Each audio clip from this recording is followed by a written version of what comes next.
বেলা তো তোমার স্বপ্ন একেবারেই মরে যায়। কিন্তু আমি তোমাকে যে কথাটি বলতে চাই, দেখো, স্বপ্ন তো সবাই দেখে, কিন্তু ব্যর্থ হয় একটি কারণে, স্বপ্নকে লালন করতে পারে না। মনে রেখো, স্বপ্ন দেখা অনেক সহজ, স্বপ্নকে লালন করা অনেক বেশি কঠিন। স্বপ্নকে টিকিয়ে রাখতে হয়। একটি ফুল গাছে যেমন পানি না দিলে ফুল গাছ থেকে ভালো কোনো ফুল পাওয়া যায় না, ফুল গাছটা নিস্তেজ এবং মারা যায়, স্বপ্ন ঠিক তেমন। স্বপ্নেরও প্রাণ রয়েছে। স্বপ্নকে বাঁচিয়ে রাখতে হবে প্রচেষ্টা, আন্তরিকতা এবং ভালোবাসা দিয়ে। উদ্যোগ নাও, প্রচুর পরিমাণে পরিশ্রমী হও, চোখের ঘুমকে বিদায় দিয়ে দাও। প্রতিদিন 6 ঘন্টার উপরে ঘুমিও না।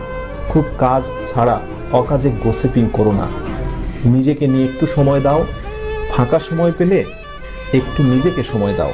নিজেকে নিয়ে চিন্তা করো, আনন্দে গা ভাসিয়ে দিও না। সফল হবার জন্য প্রচুর পরিমাণে ডেডিকেশন প্রয়োজন।